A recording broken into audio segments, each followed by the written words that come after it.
이는 예수를 떠나고 천사들이 나와서 수종드니라. 아멘. 우리 자회인의 역사라고 인사할까요? 사랑하고 축복합니다. 네, 특별히 코로나 바이러스로 혼란스러운 이 시기에 또 저희 교회는 실시간 방송 장비를 이제 구입해서 돌아오는 주일부터 모든 예배가 실시간으로 이제 중계될 예정입니다. 또한 나라의 이 상황을 보면서 또 언제 흐름이 바뀔지 모르겠지만 이제 뭔가 예배 형식이나 우리가 드리는 것이 바뀌게 되면 우리 목자들을 통해서 공지해 드리도록 하겠습니다. 우리 3월은 또 다시 봄이라는 주제로 주님 앞에 나아가고 있습니다. 이 시간을 통해 성경을 통해 우리의 인생의 봄, 여름, 가을 그리고 겨울을 묵상할 수 있기를 간절히 소망합니다. 오늘은 고통은 헛되지 않아요 라는 제목으로 마태복음 4장 1절부터 11절까지의 말씀을 통해 또다시 봄 첫 번째 이야기를 나누려고 합니다. 이 말씀을 나누기 전에 한 사람을 소개하고 싶습니다. 저는 소방관입니다. 저는 국민의 재산과 안전을 위협하는 불을 진압하고 각종 사고로 위기에 처한 사람들을 구조합니다. 사람들은 이런 저와 동료들을 영웅이라고 불러주지만 저의 동료들은 사실 그냥 듬직한 이웃이라 불리는 것을 더 좋아하죠. 물론 저도 마찬가지였습니다. 신고를 받고 출동한 화재 현장에서 목숨을 잃을 뻔하기 전까지 말이죠.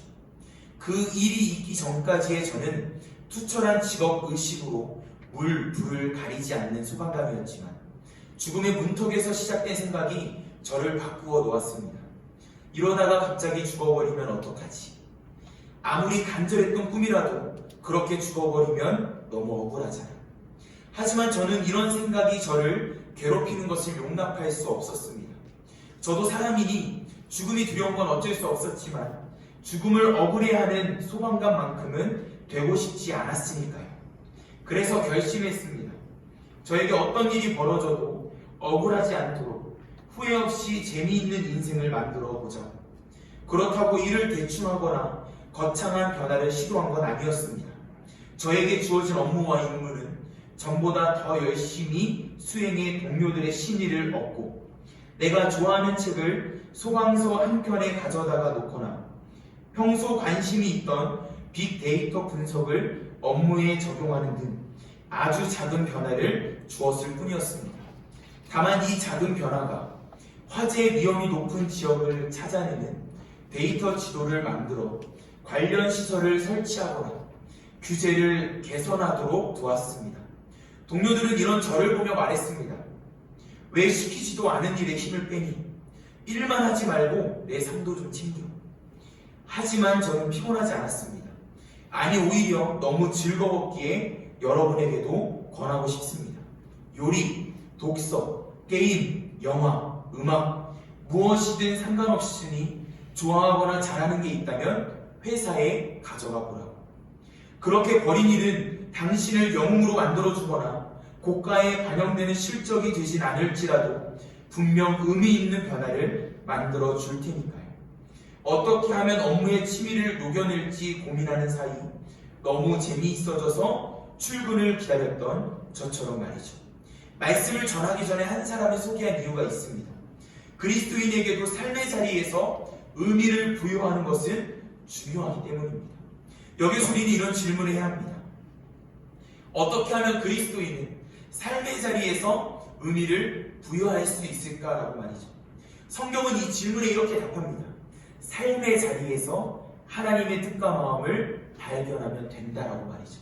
같이 한번 따라해볼까요? 삶의 자리에서 하나님의 뜻과 마음을 발견하면 된다. 그리고 성경은 삶의 자리에서 하나님의 뜻과 마음을 발견하는 사람이 경험하는 것은 하나님의 계획하심이라고 증거합니다. 같이 한번 따라해볼까요? 하나님의 계획하심. 여기서 우리는 이런 질문을 해야 합니다. 어떻게 하면 삶의 자리에서 하나님의 뜻과 마음을 발견할 수 있을까라고 말이죠. 디모데전서 4장 5절 말씀은 이 질문에 이렇게 답합니다. 우리 함께 디모데전서 4장 5절 말씀을 읽어봅니다. 시작. 하나님의 말씀과 기도로 거룩하여 지라. 아멘. 어떻게 하면 삶의 자리에서 하나님의 뜻과 마음을 발견할 수 있을까라는 질문에 디모데전서 4장 5절 말씀은 이렇게 답합니다. 말씀과 기도로 삶의 자리에서 하나님의 뜻과 마음을 발견할 수 있다라고 말이죠. 이 거룩이라는 단어에는 헬라어 하기아조가 사용되었습니다. 이 헬라어 하기아조의 뜻은요, 깨끗하다입니다. 여기서 우리는 이런 질문을 해야 합니다. 헬라어 하기아조, 깨끗하다는 어떤 의미일까? 라고 말이죠. 성경은 이 질문에 이렇게 답합니다. 하나님의 뜻과 마음을 발견할 수 있는 안경이 깨끗하게 닦여진다는 것을 의미한다. 다시 한번 읽어볼게요. 하나님의 뜻과 마음을 발견할 수 있는 안경이 깨끗하게 닦여진다는 것을 의미한다라고 말이죠. 그렇기 때문에 디모데전서 4장 5절 말씀은 저와 여러분을 향해서 삶의 자리에서 말씀과 기도로 살아가라고 증거하고 있는 것입니다. 여기서 우리는 이런 질문을 해야 합니다. 우리가 그 가운데 경험하게 되는 것은 무엇일까라고 말이죠. 성경은 이 질문에 이렇게 답한다고 했습니다. 그리스도인이 삶의 자리에서 의미를 부여하게 된다라고 말이죠. 그리스도인이 삶의 자리에서 의미를 부여하게 될 때 그리스도인은 삶의 변화를 경험하게 됩니다. 여기서 우리는 이런 질문을 해야 합니다. 그리스도인이 삶의 자리에서 의미를 부여하게 될 때 그리스도인이 경험하게 되는 삶의 변화는 무엇일까라고 말이죠.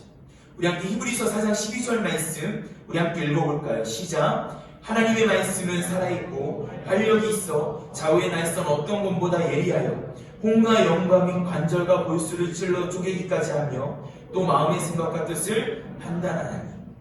이 히브리서 4장 12절 말씀입니다. 이 삶의 변화는 무엇인가라는 질문에 이렇게 답합니다. 삶을 해석하게 되고 성장하게 된다라고 말이죠. 같이 한번 따라해볼까요? 삶을 해석하게 되고 성장하게 된다. 이 하나님의 말씀은 살아있고 활력이 있어 좌우의 날선 어떤 것보다 예리하여 혼과 영과 및 관절과 골수를 찔러 쪼개기까지 하며 또 마음의 생각과 뜻을 판단하니라는 구절은요, 삶을 엑스레이 촬영한다라는 뜻을 가지고 있습니다. 같이 한번 따라해볼까요? 삶을 엑스레이 촬영한다. 즉 삶을 해석하게 되고 성장하게 된다는 것이죠. 하나님께서는 저와 여러분이 삶의 자리에서 의미를 부여하기를 원하십니다. 믿으십니까? 믿으신다면 말씀과 기도로 삶의 자리에서 하나님의 뜻과 마음을 발견하시기를 바랍니다. 그때 저와 여러분은 삶의 자리에서 의미를 부여하게 될 것이고 저와 여러분은 삶을 해석하게 되고 성장하게 될 것입니다. 오늘 본문 말씀을 통해서 함께 나눌 것은 바로 이것입니다. 우리의 삶 가운데 존재하는 고통은 어떻게 해석해야 할까라고 말이죠. 우리 함께 오늘 본문 말씀 가운데 1절부터 2절까지의 말씀만 읽어봅니다. 시작. 그때 예수께서 성령에게 이끌려 마귀에게 시험을 받으러 광야로 가사 40일을 밤낮으로 금식하신 후에 줄이신지라. 아멘. 여러분, 이 고통이라는 이 단어는 우리의 삶에서 뗄래야 뗄 수 없는 단어입니다. 오늘도 우리의 삶에 고통은 존재하고 내일도 우리의 삶에 고통은 존재하고 앞으로도 저와 여러분의 삶 가운데에는 고통이 존재할 것입니다. 이것은 저주가 아니라 이것은 우리의 삶의 섭리 가운데 한 가지입니다. 그렇기 때문에 우리는 우리의 삶 가운데 존재하는 고통을 해석할 수 있어야 돼요. 그래서 우리는 오늘 본문 말씀을 통해서 함께 묵상하고자 하는 것입니다. 오늘 본문 말씀 가운데 핵심 인물은 예수님입니다. 예수님께서는 지금 고통의 중심 가운데에 계십니다. 이 엘리자베스 엘리엇의 이 고통은 헛되지 않아요 라는 책에는 이러한 글이 있습니다. 제가 읽어보겠습니다. 고통 중에 예수님을 알게 되면 그분이 우리의 연약함을 공감할 수 없는 대제사장이 아니라는 점을 알게 된다. 예수님은 우리의 모든 상황을 직접 겪으신 분이다.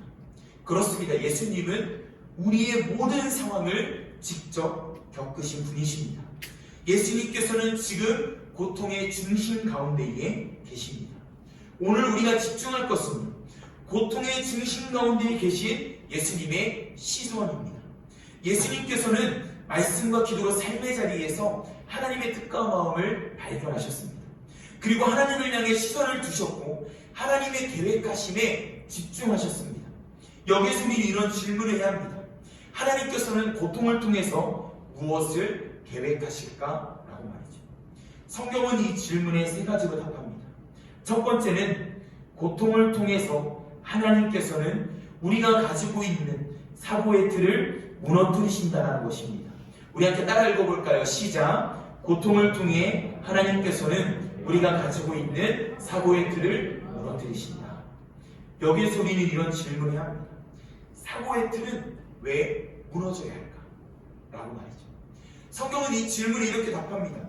사고의 틀이 무너지게 될 때 우리는 깊어지고 넓어질 수 있기 때문이다라고 말이죠. 그렇게 하나님께서는 하나님의 사람들을 훈련시키셨습니다. 그렇기 때문에 하나님의 사람들은 오늘 말씀의 제목처럼 고통은 헛되지 않아요라고 고백할 수 있었죠. 그렇기 때문에 예수님께서는 오늘 말씀의 제목처럼 고통은 헛되지 않아요라고 고백할 수 있으셨습니다. 여러분, 이 성경의 역사 가운데 기록된 하나님의 사람들을 묵상하다 보면 그들의 삶 가운데 공통점은 고통이 있다. 그들의 삶 가운데 또 한 가지 공통점은 고통은 헛되지 않아요라는 고백이 그들의 삶의 중심 가운데 있었다라는 것입니다. 고통을 통해서 하나님께서는 저와 여러분의 사고의 틀을 무너뜨리시고 우리가 깊어지고 넓어질 수 있도록 도우신다는 것입니다. 하나님께서는 저와 여러분이요, 우리가 가지고 있는 사고의 틀을 무너뜨리시는 하나님의 계획하심을 바라보기를 원하십니다. 믿으십니까? 믿으신다면 여러분의 삶의 고통을 맞이하게 되었을 때 여러분의 삶의 모든 시선을 사고의 틀을 무너뜨리시는 하나님을 향해 두시고 우리를 성숙하고 성장하게 하시고 깊이 있고 넓어지게 하시는 하나님의 섭리를 발견하시기를 바랍니다. 두 번째는 고통을 통해 하나님께서는 우리가 성숙 성장할 수 있는 터닝 포인트를 경험하게 하신다는 것입니다. 우리 함께 따라 읽어볼까요? 시작. 고통을 통해 하나님께서는 우리가 성숙 성장할 수 있는 터닝 포인트를 경험하게 하신다. 여기서 우리는 이런 질문을 해야 합니다. 우리는 왜 성숙 성장해야 할까라고 말이죠. 성경은 이 질문에 이렇게 답합니다. 성숙 성장할 때 우리는 하나님의 형상을 닮아가기 때문이다라고 말이죠. 우리의 정체성은 성숙해야 되고 성장해야 하는 존재라는 것입니다. 그런데 우리가 신앙생활을 하다 보면 어느 순간 우리는 정체기를 맞이했을 때 그 자리에서 만족하는 우리의 모습을 볼 때가 있습니다. 결혼하게 되면 직장에 집중해야죠. 결혼하게 되면 육아에 집중해야죠. 이것이 우리의 하나의 핑계가 되어버린다는 것입니다. 여러분, 하나님께서는 저와 여러분을 향하여서 크고 위대한 계획을 가지고 계십니다. 여러분 믿으십니까? 그렇기 때문에 영원한 상급 구원을 주신 줄 믿습니다. 이 영원한 상급 구원이라는 단어 안에는 저와 여러분을 향한 하나님의 꿈이 가득 담겨져 있어요. 그 꿈 가운데 핵심 전제는 우리는 끊임없이 성숙하고 성장해야 하는 존재라는 것입니다. 여러분 믿으십니까? 그렇기 때문에 하나님의 사람들은 성장하게 하신 하나님의 계획하심을 바라보며 고통은 헛되지 않아요 고백했습니다. 그렇기 때문에 예수님은 고통은 헛되지 않아요라고 고백하실 수 있으셨죠. 하나님께서는 저와 여러분이 끊임없이 성숙, 성장할 수 있는 터닝포인트를 경험하기를 원하십니다. 고통을 맞이했을 때 그것을 그런 시선으로 바라보기를 원하십니다. 믿으십니까? 믿으신다면 여러분의 삶에 고통이 찾아왔을 때 우리가 성숙 성장할 수 있는 터닝포인트를 경험하기를 원하신 하나님의 뜻과 마음을 기억하시며 맞이하시기를 바랍니다. 마지막 세 번째는 고통을 통해 하나님께서는 우리가 더 많은 영혼을 품을 수 있는 영적인 아비 어미가 되게 하신다는 것입니다. 우리 함께 따라 읽어볼까요? 시작. 고통을 통해 하나님께서는 우리가 더 많은 영혼을 품을 수 있는 영적인 아비 어미가 되게 하신다. 여기서 우리는 이런 질문을 해야 합니다. 우리는 왜 더 많은 영혼을 품을 수 있는 영적인 아비 어미가 되어야 할까라고 말이죠. 성경은 이 질문에 이렇게 답합니다. 더 많은 영혼을 품을 수 있는 영적인 아비 어미가 되는 것이 하나님께서 기뻐하시는 삶이기 때문이다. 우리가 이전에도 함께 나누었듯이 우리 겨자씨 하나의 비유를 함께 나누었던 기억이 있어요. 이 겨자씨 하나이 자라나서 커다란 나무가 되었을 때 새들이 동물들이 와서 쉬어가는 것처럼 우리가 성숙하고 성장해서 영적인 아비, 영적인 어미가 되면요, 우리의 주변에는 수많은 영혼들이 모이기 시작합니다. 특별히 혼란스러운 이 시기에 이 몇 주 동안 저도 계속해서 전화신방을 하면서요, 한 가지 느꼈던 것이 있습니다. 아무리 그들이 비판하고 비난해도 그들의 마음 가운데에는 이 고난 가운데 중심을 잡아줄 존재가 필요하다는 것이죠. 그렇기 때문에 그들은 진짜 그리스도인을 찾아갈 수밖에 없는 것입니다. 하나님께서는 저와 여러분이 이 세상의 중심에서 정화시킬 수 있는 영적인 아비, 영적인 어미로 살아가기를 원하십니다. 여러분 믿으십니까?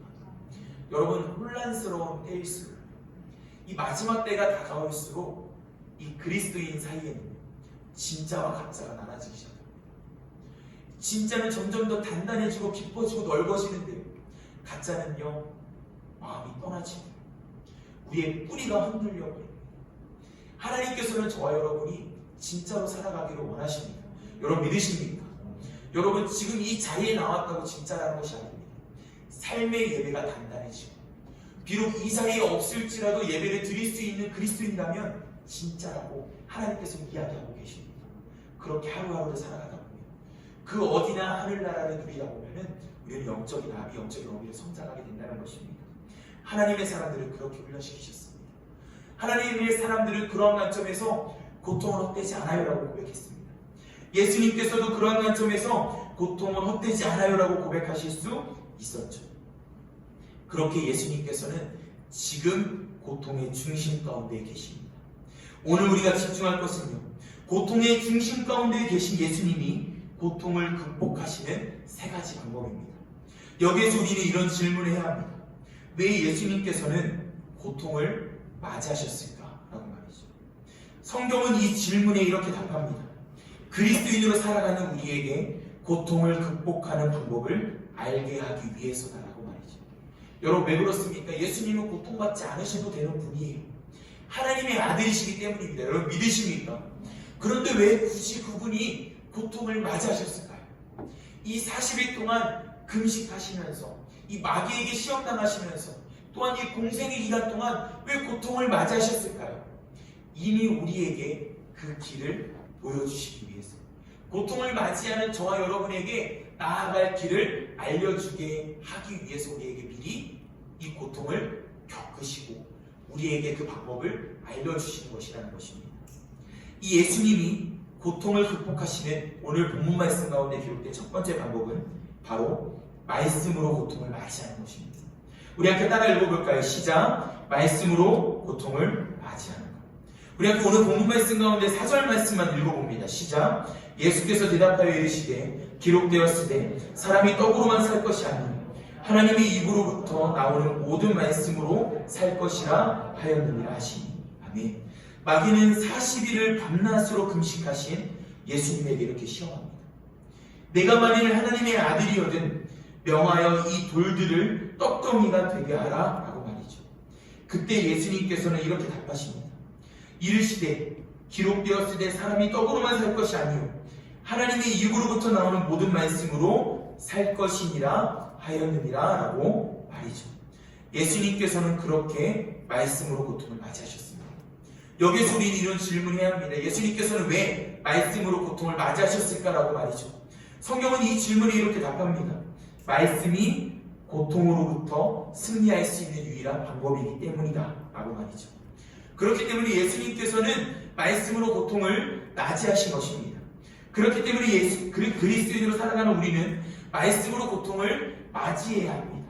이 로안 윌리엄스의 그리스도인이 된다는 것이라는 책에는 이런 글이 있습니다. 제가 읽어보겠습니다. 그리스도인은 하나님께서 말씀하시기를 기대하는 사람들입니다. 여러분 뭐라고요? 그리스도인은 하나님께서 말씀하시기를 기대하는 사람들입니다.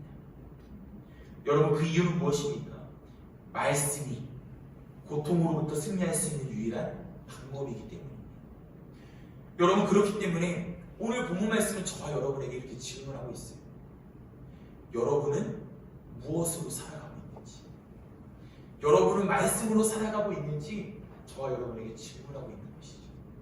여러분 하루하루 말씀으로 살아가다 보면은 이 말씀의 능력이 우리의 삶 가운데 임할 때가 있습니다. 그런데요 이것이 잔잔하게 우리의 삶 가운데 임하는 거예요. 이 잔잔하게 임하는 말씀에 여러분 우리의 삶 가운데 어떻게 다가오는지 아십니까? 오늘 내가 겪은 상황들을 이 말씀이 해석해 줍니다. 오늘 내가 겪는 감정들을 이 말씀이 해석해 줍니다. 그리고 오늘 내가 나아갈 방향들을 이 말씀이 알려줘요. 여러분, 그렇게 하루하루 이 말씀대로 살아가다 보면은 우리는 자연스럽게 이 세상 가운데에 승리할 수 있는 도구를 얻게 되는 거예요. 고통으로부터 승리할 수 있는 이 말씀, 예수님께서 말씀으로 승리하셨던 이 방법을 얻게 되는 거예요. 무엇보다도 그 가운데 우리가 얻게 되는 것은요, 영적인 면역력과 영적인 근력입니다. 우리 같이 한번 따라해 보겠습니다. 영적인 면역력, 영적인 근력. 여러분, 이 영적인 면역력이 왜 필요한지 아십니까? 우리의 삶 가운데에는 끊임없이 영적인 바이러스가 다가옵니다. 그런데요, 이 영적인 면역력이 없이는 이 영적인 바이러스로부터 승리할 수가 없어요. 과거에 아무리 신앙생활을 잘했던 사람이어도 오늘 말씀으로 살아가지 않고 영적인 면역력을 얻지 못하면 오늘 나의 삶의 영적인 바이러스로부터 나의 영혼을 보호할 수가 없다라는 거예요. 그렇기 때문에 하나님께서 우리의 삶의 말씀으로 전신갑주를 입으라고 우리에게 말씀하신 이유가 여기에 있는 거예요. 말씀으로 살아가다 보면 영적인 면역력을 얻게 되기 때문입니다. 믿으십니까? 또한 영적인 근력은 무엇입니까? 영적인 근력이 왜 필요합니까? 우리의 삶이 흔들리지 않기 위해서예요. 여러분, 지난 한 주 동안 정말 많은 전화들을 받았어요. 우리 청년들로부터 또 우리 장년 어른들로부터 이 코로나 바이러스 때문에 여러 가지, 첫 번째는 이 신천지가 또 혐오의 대상으로 첫 번째로 꼽혔고, 두 번째는 교회가 혐오의 대상으로 꼽히기 시작했습니다. 직장 안에서는 이런 이야기가 들립니다. 교회에 나가면 직장을 그만둘 수도 있어요. 교회에 나가서 코로나 바이러스가 걸리면 당신을 향해서 우리는 소송을 걸 겁니다. 그런 이야기들이 막 들려오기 시작해요. 여러분, 그 가운데 우리에게 필요한 것은 영적인 근력입니다. 영적인 근력으로 우리의 삶의 신앙의 중심을 지킬 수 있어야 돼요. 이 자리에서 예배로 드리든지 또한 삶의 자리에서 가정에서 드리더라도 영적인 근력이 있을 때 우리의 삶의 신앙을 지킬 수 있는 거예요. 여러분, 초대교회 그리스도인들은 그렇게 영적인 근력을 가지고 하루하루를 살아갔습니다. 그렇게 하루하루를 견뎌나가며 다시 오실 예수님을 기다리며 하나님 나라를 향해서 갔죠. 여러분, 이 시기에 우리에게 필요한 것은 영적인 면역력과 영적인 근력인 줄 믿습니다. 그렇기 위해서는 여러분의 삶의 자리에 삶의 예배가 회복되기를 간절히 부탁드립니다. 우리의 삶의 예배가 단단하면 비록 이 자리에 없더라도 여러분 신앙 지킬 수 있어요. 하지만 여러분의 삶의 자리에 이 삶의 자리에서의 예배가 훈련되어 있지 않으면 여러분, 이 시기에 우리의 민낯이 드러나고 있습니다. 삶의 자리에 예배가 훈련되지 않는 많은 사람들의 모습이 보이고 있어요. 그런 시스템이 준비되지 않는 우리의 모습들이 보이고 있어요. 그럴 때일수록 우리는 위기를 기회로 삼아 우리의 삶의 자리의 예배를 회복시키고 우리 교회 안의 삶의 자리에서의 그런 모든 시스템들을 준비할 수 있는 기회로 삼아야 되는 줄 믿습니다. 하나님께서는 저와 여러분이 그렇게 말씀으로 고통을 맞이하기를 원하십니다. 여러분 믿으십니까? 그때 저와 여러분 예수님과 같이 이렇게 고백할 거예요. 고통은 헛되지 않아요 라고 말이죠. 예수님이 고통을 극복하시는 두 번째 방법은 바로 하나님을 끝까지 신뢰하는 것입니다. 우리 함께 따라 읽어볼까요? 시작. 하나님을 끝까지 신뢰하는 것. 우리 함께 오늘 본문 말씀 가운데 7절 말씀만 읽어봅니다. 시작. 예수께서 이르시되 또 기록되었으되 주 너희 하나님을 시험하지 말라 하였느니라 하시니. 아멘. 마귀는 예수님을 거룩한 성으로 데려다가 성전 꼭대기에 세우고 이렇게 시험합니다. 네가 만일 하나님의 아들이어든 뛰어내리라. 기록되었으되 그가 너를 위하여 그의 사자들을 명하시리니 그들이 손으로 너를 받들어 발이 돌에 부딪히지 않게 하리로다. 그때 예수님께서 이렇게 답하십니다. 또 기록되었으되 주 너의 하나님을 시험하지 말라 하였느니라 하시니라고 말이죠. 예수님께서는 그렇게 하나님을 끝까지 신뢰하셨습니다. 여기서 우리는 이런 질문을 해야 합니다. 예수님께서는 왜 뛰어내리지 않으셨을까? 라고 말이죠. 성경은 이 질문에 이렇게 답합니다. 하나님께서 말씀하시지 않았기 때문이다 라고 말이죠. 하나님을 끝까지 신뢰한다는 것은 하나님의 말씀을 기다린다는 것을 의미합니다. 예수님께서는 하나님을 끝까지 신뢰하셨기 때문에 하나님의 말씀을 기다리셨습니다. 헨리 나우엔의 기도의 삶이라는 책에는 이러한 글이 있습니다. 제가 읽어보겠습니다.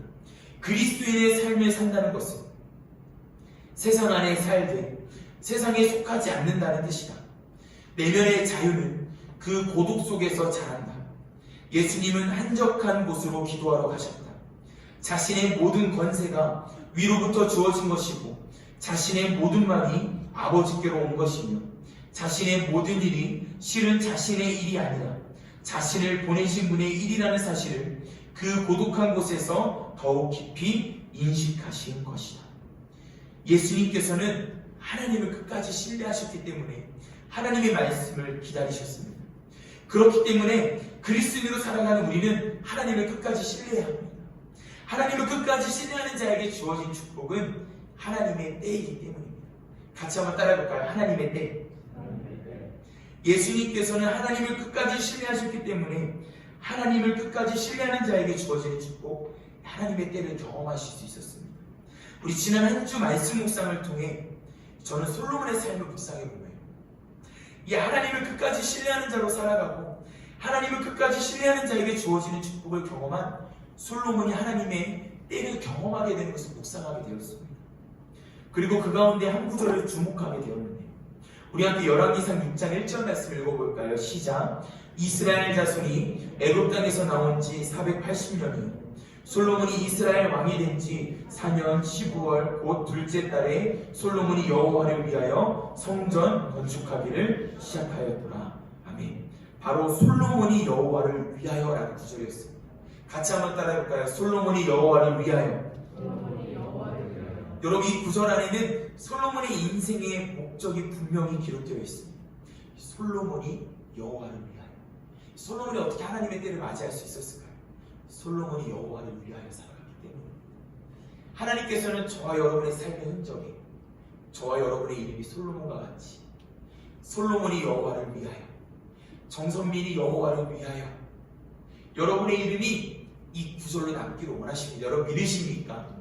여러분 그렇게 우리의 삶의 목적이 분명히 설정될 때 우리의 삶은 하나님의 때를 맞이할 수 있고 하나님을 신뢰하는 자로서 고통을 맞이하며 살아갈 수 있습니다. 하나님께서는 저와 여러분이 하나님을 끝까지 신뢰하며 고통을 맞이하기를 원하십니다. 여러분 믿으십니까?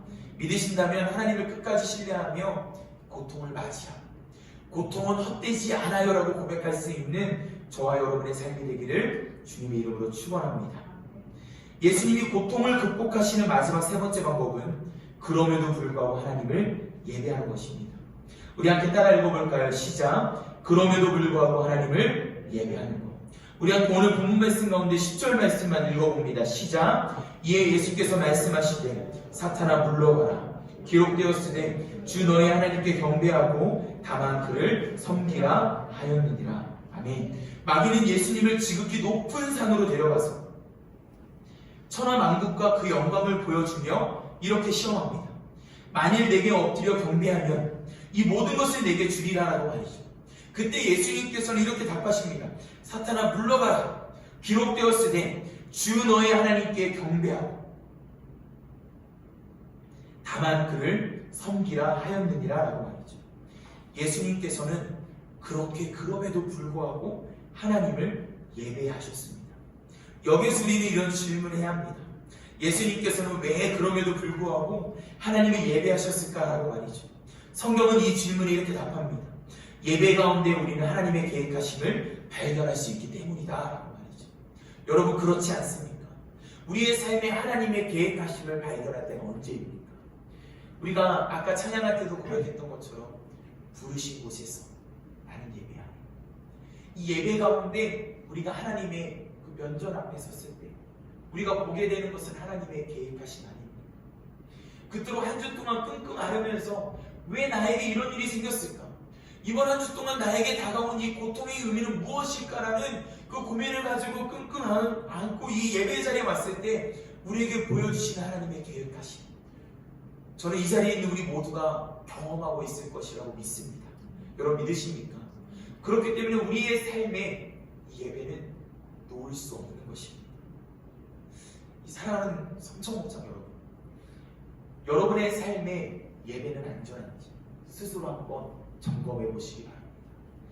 제 생각에는 지금 이 시기가 여러분의 삶의 예배를 점검할 수 있는 가장 좋은 기회라고 생각합니다. 점검한 다음에는 여러분의 삶을 고쳐나가십시오. 우리의 삶이 매일매일 예배의 자리에 섰을 때, 비록 우리가 온라인으로라도 실시간으로라도 이 핸드폰 앞에, 태블릿 PC 앞에, 이 노트북 앞에 섰을 때 우리가 그 자리에서 하나님의 임재를 느낄 수 있다면 우리의 예배는 안전한 것입니다. 하지만 그렇지 못하다면 우리는 훈련해야 합니다. 하나님께서는 저와 여러분이 예배의 자리를 지켜나가기를 원하십니다. 특별히 예배의 자리 가운데 하나님을 사모하기를 원하십니다. 믿으십니까? 여러분, 존 파이퍼 목사님의 하나님께 굶주린 삶이라는 책에는 이러한 글이 있습니다. 평소에 우리는 하나님이 주신 좋은 선물들을 통해 그분을 만난다. 그 모든 것을 누리며 예배와 감사를 드린다. 하지만 때로는 자신이 어느새 하나님 대신 선물들을 사랑하고 있지 않은지 스스로 시험해 볼 필요가 있다. 예수님께서는 이 하나님의 계획하심을 발견하기를 원하셨기 때문에 그럼에도 불구하고 하나님이 예배하셨습니다. 예수님께서는 하나님이 주신 좋은 선물보다 하나님을 사랑하셨습니다. 그렇기 때문에 그리스도인으로 살아가는 우리는 그럼에도 불구하고 하나님을 예배해야 합니다. 그렇게 그리스도인으로 살아가는 우리가 그럼에도 불구하고 하나님을 예배할 때 우리는 고통을 이겨낼 수 있는 지혜를 얻게 되는 것입니다. 여러분 스스로에게 질문해 보십시오. 하나님으로부터 오는 축복을, 그 축복만을 사랑하고 있지는 않은지, 아니면 나는 하나님 그 자체를 사랑하는지, 우리의 삶에 반드시 던져야 할 질문인 줄 믿습니다. 하나님을 사랑하고 하나님이 주신 축복보다 하나님 그 존재 자체를 사랑하는 우리의 삶에 그 신앙의 모습을 가지게 될 때 우리는 반석 위에 서게 될 것입니다. 여러분 믿으십니까? 그때 저와 여러분은 고통을 맞이했을 때 고통은 헛되지 않아요라고 고백할 수 있게 될 것입니다. 말씀을 정리하려고 합니다. 오늘 본문 말씀 가운데 핵심 인물은 예수님이셨고, 예수님께서는 지금 고통의 중심 가운데 계시다고 했습니다. 오늘 본문 말씀을 통해서 함께 나눌 것은 우리의 삶 가운데 존재하는 고통은 어떻게 해석해야 할까라고 했죠. 여기에서 우리는 이런 질문을 했습니다. 하나님께서는 고통을 통해 무엇을 계획하실까라고 말이죠. 성경은 이 질문에 세 가지로 답한다고 했죠. 고통을 통해 하나님께서는 우리가 가지고 있는 사고의 틀을 무너뜨리신다는 것. 고통을 통해 하나님께서는 우리가 성장할 수 있는 터닝 포인트를 경험하게 하신다는 것. 고통을 통해 하나님께서는 우리가 더 많은 영혼을 품을 수 있는 영적인 아기 어미가 되게 하신다는 것이었습니다. 여기에서 우리는 이런 질문을 했습니다. 왜 예수님께서는 고통을 맞이하셨을까라고 말이죠. 성경은 이 질문에 이렇게 답한다고 했습니다. 그리스도인으로 살아가는 우리에게 고통을 극복하는 방법을 알게 하기 위해서다라고 말이죠. 그렇기 때문에 오늘 우리가 집중할 것은 고통의 중심 가운데 계신 예수님이 고통을 극복하시는 세 가지 방법이라고 했습니다. 그 세 가지 방법은 무엇이었습니까? 말씀으로 고통을 맞이하는 것, 하나님을 끝까지 신뢰하는 것, 그럼에도 불구하고 하나님을 예배하는 것이었습니다. 사랑하는 성천목장 여러분, 말씀으로 고통을 맞이하시길 바랍니다. 하나님을 끝까지 신뢰하시길 바랍니다. 그럼에도 불구하고 하나님을 예배하시길 바랍니다. 저는 이번 한 주 동안 오늘 말씀을 묵상하며 이러한 하나님의 뜻과 마음을 느꼈습니다. 우리가 가야 할 길을 미리 걸어가신 예수님. 여러분, 이 한 문장이 우리의 삶에 얼마나 큰 힘이 되는지 아십니까? 우리가 걸어가야 할 길을 미리 걸어가신 예수님. 우리가 걸어가야 할 길을 미리 걸어가시며 우리가 겪을 모든 고통을 경험하시고 그 가운데에 답을 우리에게 제시하십니다. 그러한 예수님께서 지금 고통의 중심 가운데 계십니다. 여러분, 언젠가 우리가 이런 이야기 했었죠. 신학적 용어로 하나님의 파토스라는 단어를 함께 나눴던 적이 있어요. 이 하나님의 파토스는 공감하시는 하나님이었어요. 여러분, 하나님은 공감하시는 줄 믿으십니까? 여러분, 그 근거는 무엇입니까? 지금 고통의 중심에 계신 예수님, 우리가 가야 할 길을 미리 걸어가신 예수님이라는 것입니다. 그 예수님께서요, 저 멀리서 우리를 향해서 이렇게 손짓하고 계십니다. 고통은 헛되지 않아. 너희를 흙에서 돌에서 보석으로 만들어가는 과정입니다. 여러분, 뭐라고요? 고통은 헛되지 않아. 너희를 흙에서 돌에서 보석으로 만들어가는 과정입니다. 여러분, 우리가 언젠가 이런 이야기 나눴습니다. 성경은 우리의 인생을 흙에서 돌에서 보석으로 만들어가는 과정이에요. 같이 한번 따라해볼까요? 흙에서 돌에서 보석으로. 여러분, 예수님이 먼저 흙이 되셨고 돌이 되셨고 보석이 되셨어요. 여러분, 믿으십니까? 저와 여러분을 향한 하나님의 계획하심이 그 가운데 있는 줄 믿습니다. 이러한 예수님의 음성을 기억하시며 이번 한 주 동안 말씀으로 고통을 기쁘게 맞이하십시오. 하나님을 끝까지 신뢰하며 기쁘게 고통을 맞이하십시오.